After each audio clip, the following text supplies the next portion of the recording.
Leo, you have the Page of Wands upright. And for those born in July, we have um what's this? The Three of Swords reversed. For Leos, Page of Wands upright. What I sense here is that for some of you, you may be looking at options that that may be different from what you have at the moment, or yung mga na-consider mo in previously, parang these are new options that you have or that are coming to you, that will be given to you. So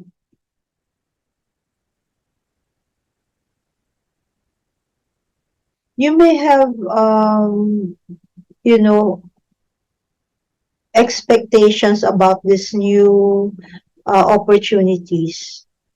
Maybe your expectations are more than what that opportunity can deliver. So that's also a warning that for you to manage your expectations, also to be more realistic, to be more grounded with your expectations here. Okay, to be more grounded. Okay, there's a sense of something too good to be true will be presented to you, so be aware. Be very extra careful with whatever is being handed to you, whether it's information or a thing or a promise. Okay, Leos. Okay, there's a sense of vulnerability here, Leo, in your part. Okay,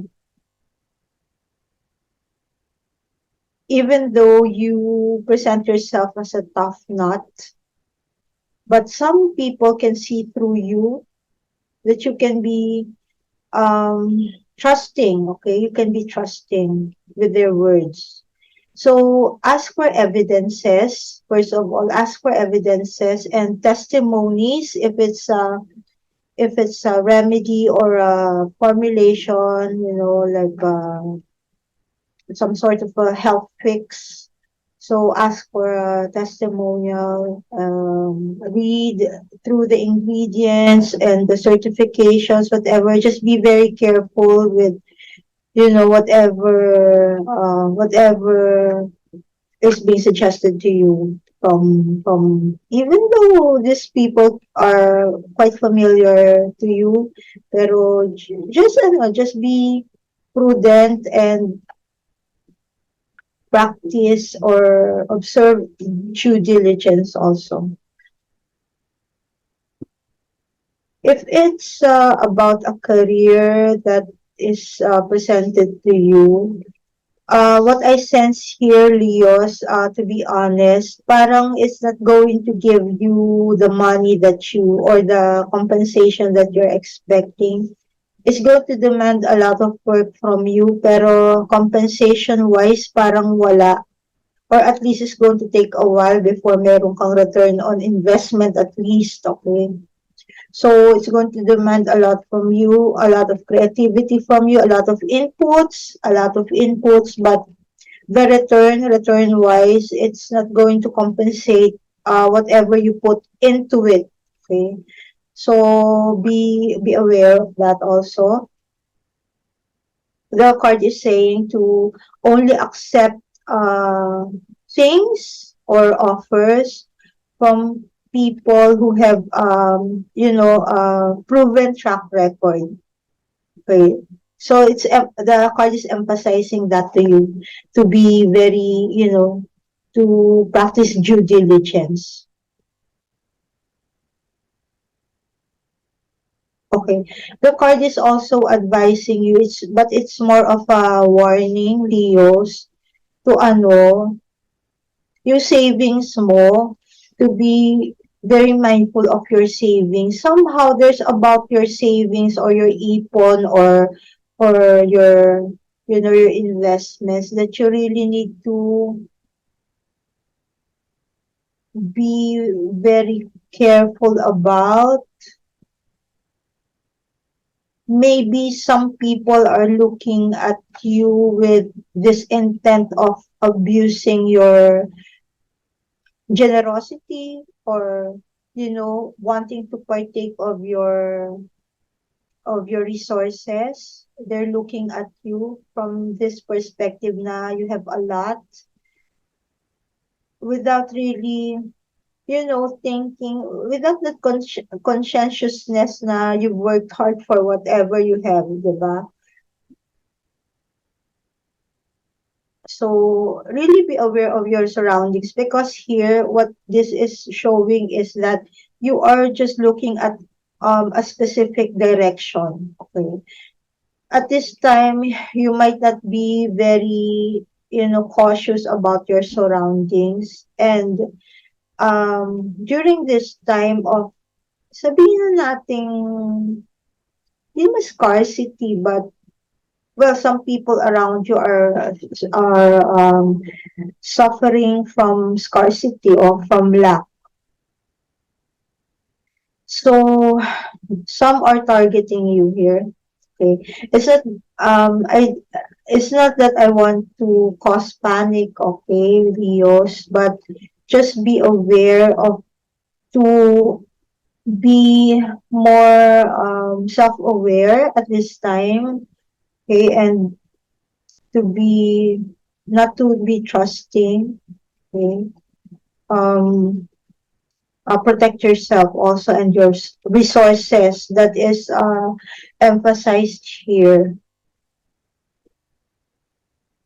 especially those Leos. Okay, there are those Leos who might be looking at um engaging the services of, say, home builders. Okay, so you might be presented of a plan, okay, na, in other words, you must be very diligent in running the numbers, okay, and looking at the list and the computations and the proposal and the blueprint, kasi baka you will be shortchanged, or something might, just go wrong in the middle of it. So be worried. Kasi parang what I'm seeing here is you're given a promise na hindi naman, parang hindi siya, yung delivery niya is not really, yung delivery niya is not what you're expecting or what is promised. Okay, so be aware, POs. For those who were born in July, the month of July, I have here the what's this? Three of Swords reversed. Okay.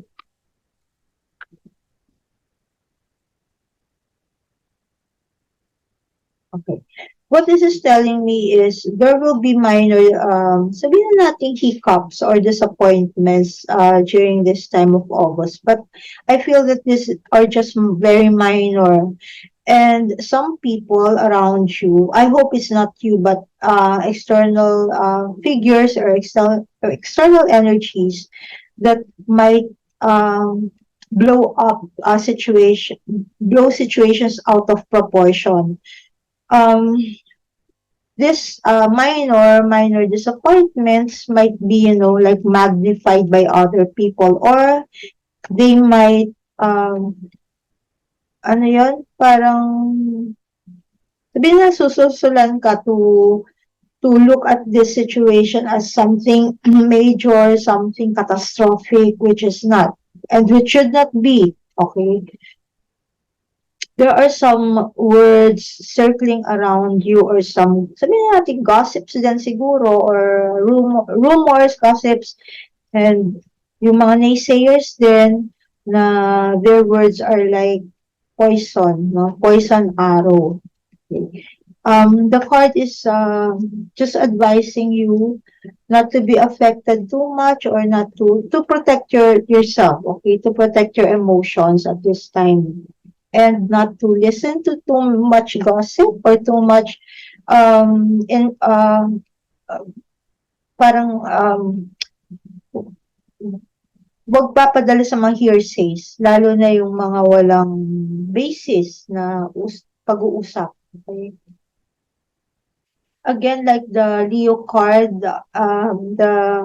the July born people card is also advising you um, not to be to be too trusting, okay? Because there could disappointments might spring or might stem from those situations where you when you trust so much, okay, and you are not able to obtain what you are promised or what is you expect to be delivered. So that's also one. Beware also of biased information, baseless information, fake news at the same time, especially if you're a celebrity, you might be hounded by fake news or by there's also a sense of a mistaken identity here, okay? So if someone will malign you and you know that it is not you who should be who should be the a person in question. Okay, so you're the victim of a fake news or a mistaken identity. That's what I meant. So if that's the case, and if you want to retaliate, don't do it yet. Okay, plan your actions. Okay, that's what the card is saying. Plan your actions well and strategize.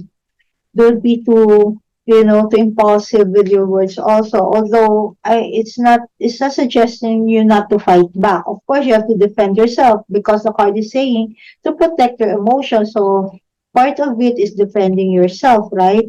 But at the same time, be cautious with your actions and don't be too impulsive. Just like plan your steps very carefully. I don't see that this situation will escalate um, in such a way that you will go to court. I don't sense that here, at least not yet. Okay, but as far as this card is concerned, okay, I don't see that it's going to court, but I feel it's either that's going to die a natural death or there will be like a settlement, okay, settlement of some sort. But I don't see a direct confrontation. I don't feel that. So it's going to go through different channels, maybe. But it will be resolved in time. But for now, I feel that it's going on. Okay, it's going on.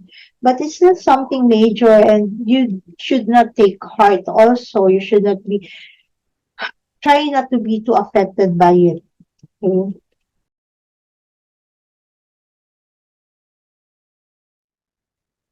Virgo, you have hmm, 10 of wands reversed. 10 of wands reversed.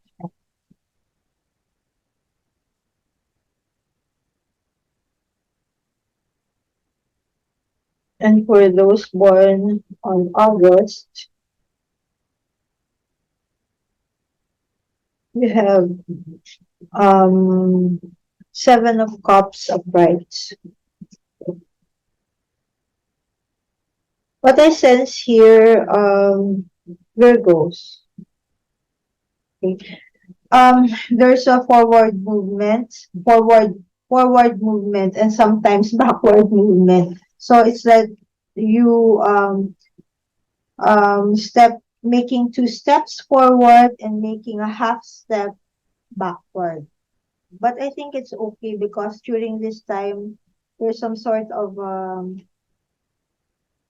I think that's part of you strategizing and also, you know, like a part of your reaction to making calculated risks. That's why this is happening. So okay lang naman na you're making a half step back lang naman. But the most important thing is you're making forward movements. Uh, the card is saying that you might be missing up on some information, Virgo, or you are, not analyzing, but sabihin na natin over calculating things, overshooting. There's a sort of an overshooting. It's like an arrow, you're overshooting your target, okay? So, you might be targeting the wrong target, okay? You might be aiming your arrow at the wrong target. This is what it's saying. And that's why you are missing your aim, or missing your target, okay? Parang darts, di ba? You have already throw through several darts. Sabihin natin gano'n. Tapos di ka pa nakaka-bullseye because you are aiming on the wrong target. So this is what it's saying. So when you have the time, and I hope you find the time to reassess your options. First of all, reassess your options and really look at the bigger picture. Because there's something here that you might be missing, Virgo, in this in this bid to achieve something that will give you security, stability. You might be, like overshooting your expectations also, and parang you're overestimating things, aside from the fact that you are failing to see the bigger picture, which is you need to really look around you, and also see if mag-jive yung plan mo sa what you have, your resources, and also your needs, and yung skills mo, ganon, or, well, resources meaning money, skills, competence, yung ganon. Experience, if it's a career. So, yun. Okay. The reason why, okay, for some Virgos, sasagutin lang ng card na the reason why you seem to not achieve what you need to achieve, or want to achieve, is because don't you realize that the setbacks is just telling you to hold off and reassess things. Okay? It's your signal from your higher self, okay? To reassess things. Teka muna, huwag ka munang padalos-dalos. Okay, your intention is noble, and your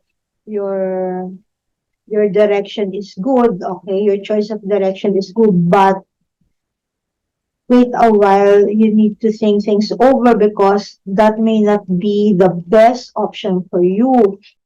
What you are aiming for is what you really need, okay, in your life. Okay? Because here, okay, there's a sense of you being scattered, okay, being everywhere. So it could be your plans, your thoughts, okay, but this is not, pero hindi naman siya solid, one siya. So could be your options. Medyo kalat siya, medyo scattered siya. So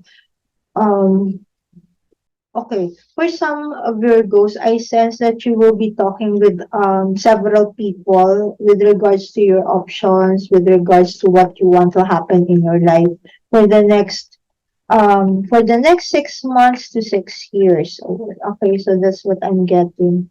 So there will be really forward movements happening, Virgo, and there will be several setbacks also, but this is because each time you make a step forward, um, your guide is also, or your higher self is also telling you to reassess things as you make your steps forward, okay? Yung parang hindi smooth, 'di ba? Parang hindi smooth yung mga steps mo, but it doesn't mean that you are failing, you need to give up on something. It's just that it is your higher self's way of telling you to really be sure of where you're going, if that is what you really like, if that will be for your best interest. You have to be sure, okay? So those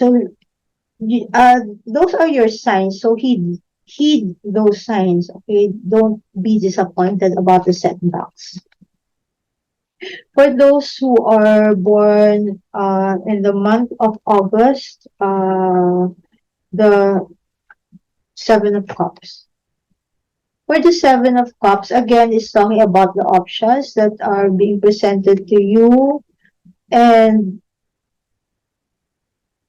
you know what? There are several options, pero these options may not really fulfill you emotionally. That's what I'm sensing from this card. Parang may kulang. Something is missing. And these are not really fulfilling you. Or, if you're the type of person na parang okay na, pwede na yan. So, therefore, okay nga, pwede na nga yan. But, in terms of your highest good, parang there's still something that you need to aim for, something more fulfilling, something that is parang higher, ganon. It's not that you're going to be materialistic, but let your conscience be your guide also, and your heart. Okay? What will really fulfill you? What will really satisfy your emotional needs? Okay? If this is a relationship, then that's what is this card is telling you, that whoever it is, or whoever are in front of you may not be the right people for you at this time. So it's really up to you if you want to wait a while, or like, pwede rin naman na you take whatever is available right now, and then just continue on with your journey. But the thing is, kapag meron kasing nakaharang sa daanan natin, it's going to stall our journey, 'di ba? It's going to delay us even more to arrive at the destination that we really need to go. But then again, it's really up to you. Is in not saying that the options around you or the options in front of you are bad. No, it's just that there might be something that is more valuable, more or grander, or what. But they're not bad options, and I think for some of you, that's the good news. There will be options. There are options coming, or there are options that will be presented to you. Now you're just going to pick which option is the best, okay, the best, and that will fulfill you, and that will serve your purpose and your and your needs, okay. So if you are eyeing a travel or going on a trip, okay, maybe not this month, not yet this month.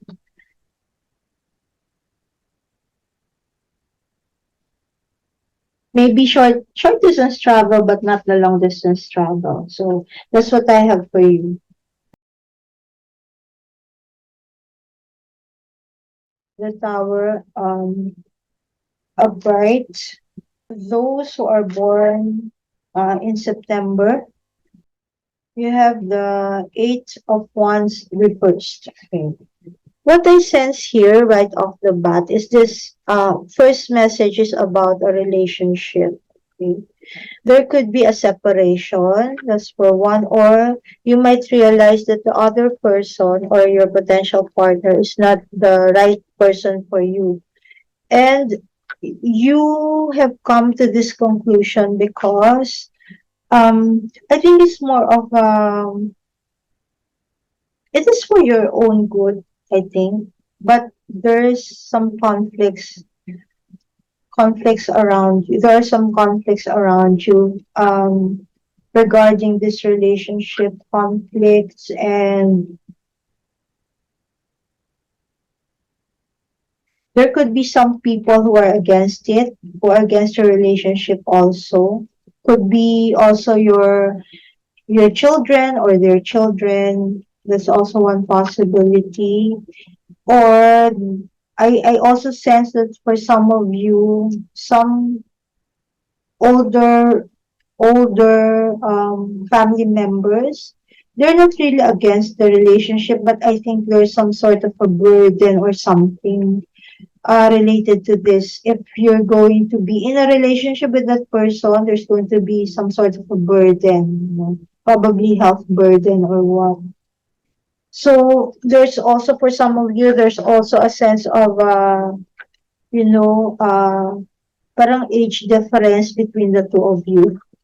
So that's also one cause of of the conflict. Okay, so there's a conflict, a difference in values, aside from age, difference in values or in beliefs also, and you're not jiving. There's a no one wants to make a compromise or the other person doesn't make a compromise, parang ganon. So ultimately, the relationship might crumble. Okay, so with this warning also, there's a sort of clash of wheels here. So who's going to not necessarily who's going to wear the pants, pero probably some another one person or one party is thinking that way or feeling that way, who's going to wear the pants or who's going to be the boss here or is going to make the rules, parang ganun, is going to be the follower and the leader, parang ganun. So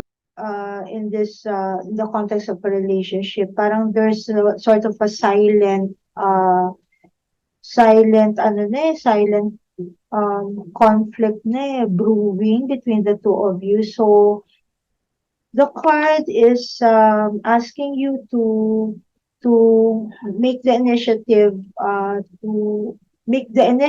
to start to start the communication. Siyempre, there's always the timing, 'di ba? If you want to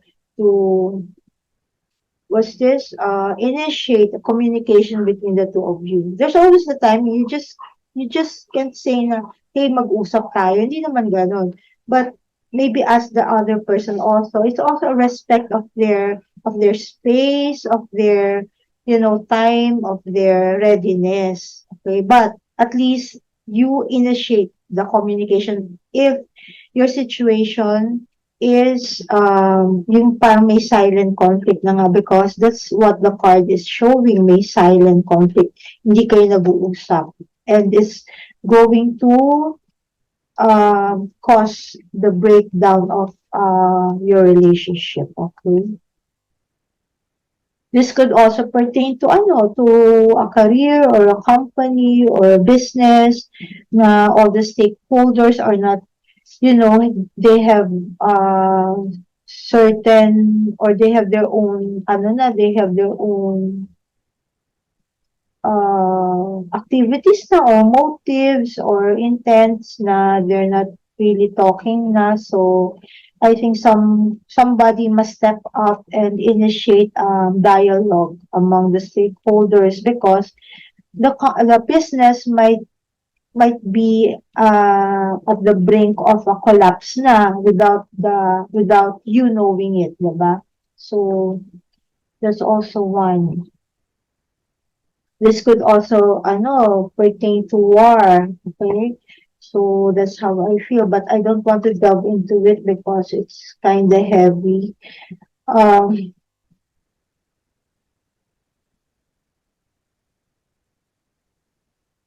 in general, it seems like there's yun nga, collapse of communication here or understanding, okay? Parang everyone involved in a certain situation is not on the same page.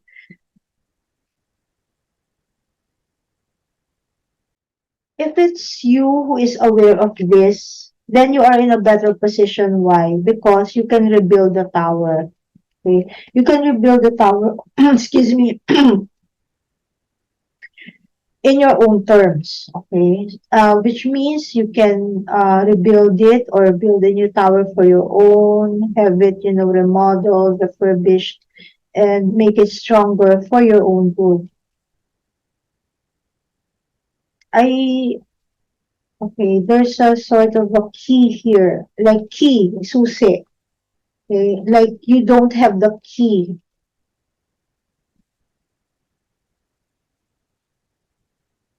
If this, okay, since in your situation, for example, what I understand about this key thing is hindi ikaw yung excuse me, hindi ikaw yung may power or merong capacity to rebuild this, okay? If this is in a relationship, hindi lang ikaw yung pwedeng may say, okay, sa pag-rebuild nito.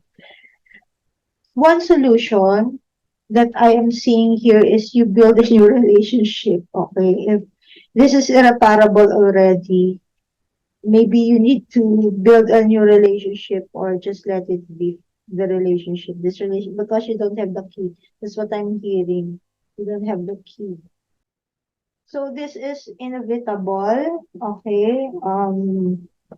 Libra, this is inevitable to happen. But it doesn't mean that you will be, in a sorry state, okay? As long as you're aware of the consequences or of the fragility of the situation, then you can you can turn things around for you after this happens. Okay, you can secure yourself, you can protect yourself. But for now, Libra, to be honest, I sense that your energy is low. Okay, your energy is low and not very significant here, meaning some situations might overpower you for some time, but as long as you're aware and as long as like you will remind yourself that you are powerful, okay, and you can uh overturn things on your favor and for your own good. Okay, just protect yourself, okay, and help yourself too. For those who are born in September, you have the Eight of Wands verse. Okay. So what I sense here, September born people, is you need to slow down. You need to slow down. Okay? Slow down in your um this this more or less speaks about aspirations. So you need to slow down with your aspirations. It is also possible that the card is telling you to not, to not uh, expect too much too soon, okay? Maybe you're working at something, okay? So the return of your labor, okay, the fruits of your labor, you will see that not immediately, but they will be, but you will be harvesting, okay, the fruits of your labor much later. Okay. Relationship takes time. I also sense here a friendship coming. There's a friendship probably from the past that will be returning for those who are born in September. Friendship that may blossom into something else, okay? Or a friendship, old friendship that may be rekindled, okay? But that rekindling or that blossoming might take time. It's not immediate. It's not immediate, but I think there's already a seed of attraction, of fondness already. It's not a bare wand. Okay, there's already like uh, flowers or blooms springing. So, there's already a seed. Meron na siyang nabuo, okay, in the past. So, possibly talaga may return of engagement with another person from the past. Could be a friend, could be an ex, or This could also be a job that you like or that you have done in the past na babalik, will be offered to you again, or you will come across again, and then you will do it, you will be offered, and you will accept. Okay? And there's a promise of new beginnings also. Like if you are someone who feels na you are stuck, or your career has plateaued and you are not feeling fulfilled anymore, then this new actually this is not new, but something from the past or similar from something that you have done in the past will be offered to you. Then that excitement, will be revived, okay, with regards to work, with regards to career. There's some sort of a revival and excitement again.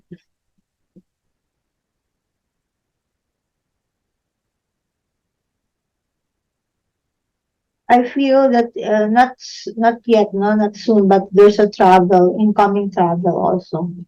You'll be traveling. Yeah, you'll be traveling. It could be with regards to work, or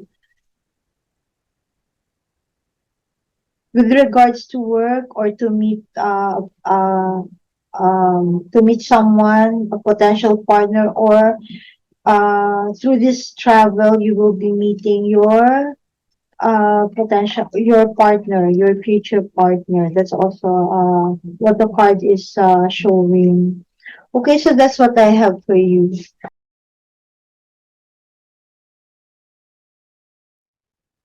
Scorpio, you have Five of Pentacles upright. For those born in October, you have the Hangman upright. Okay. First of all, okay, the Five of Pentacles upright tells of loss, of separation, of illness, of could also be major disappointment. Okay, but this is I always see this as a continuation of the Tower. Okay, the Tower.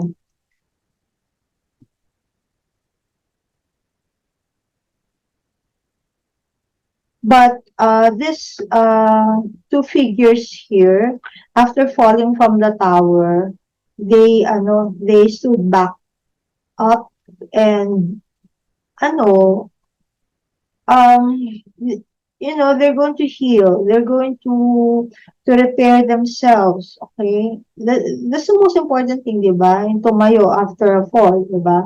So, despite the fact that they are hurting, they are wounded, they are, tumayo pa rin sila.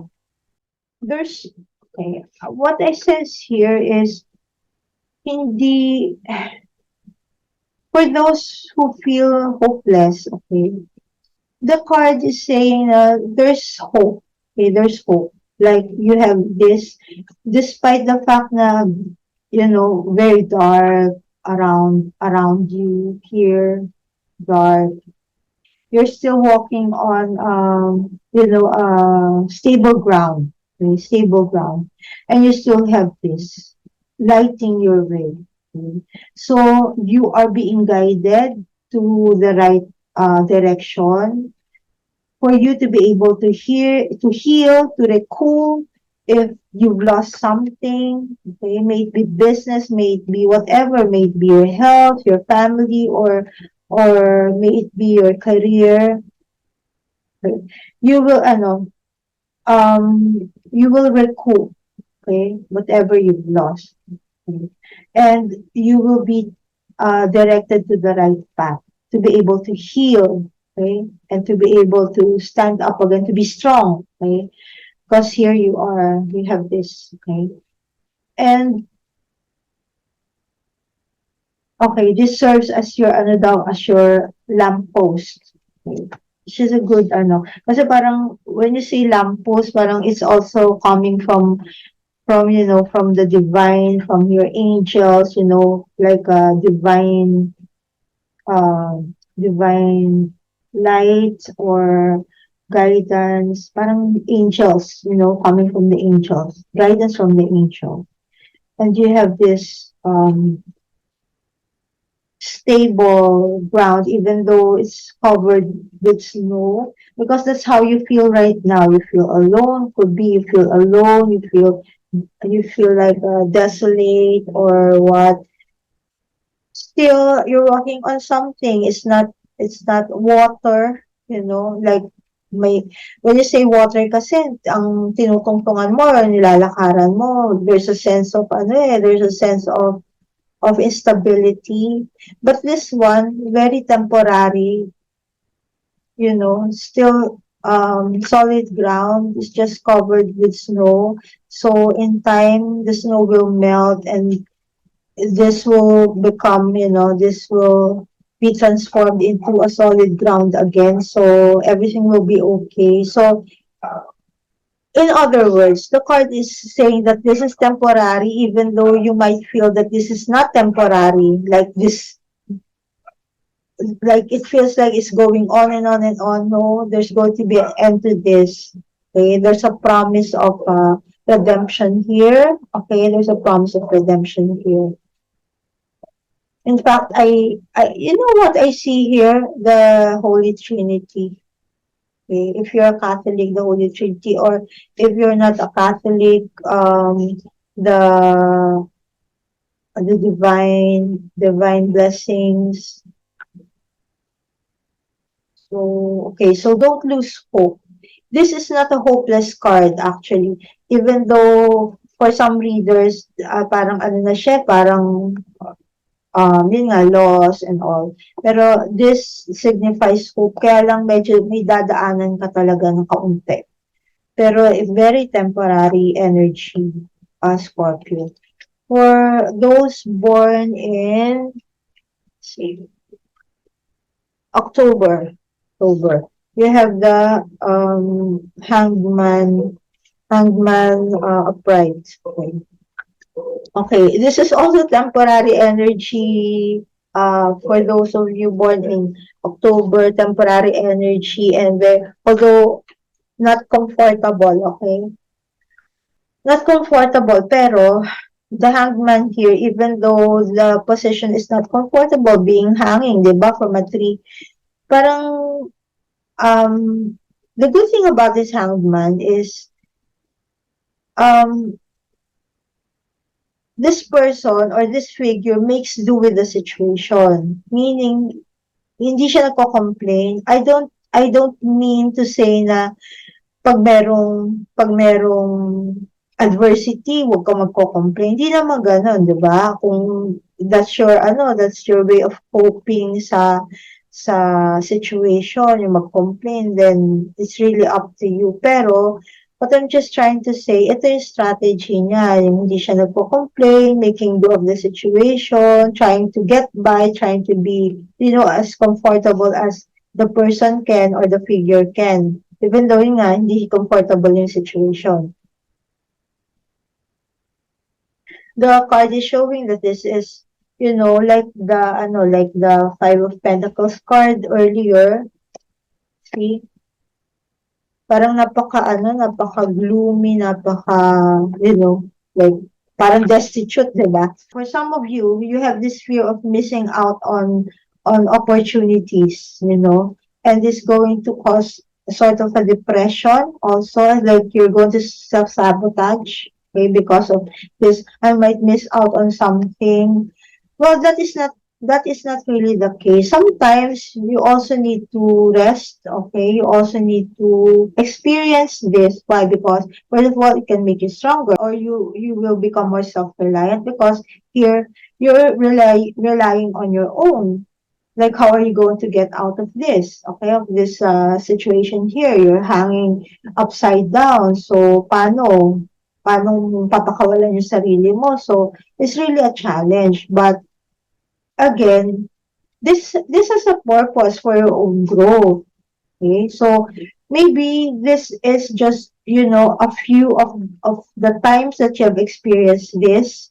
And by this time, you are probably wiser and have more experience. So your perspective on this one is different. Okay, like this card is also saying that you're looking at things in a different perspective. So it's really serving you well. I'm not saying that this is a good card per se, okay? This is a really challenging card.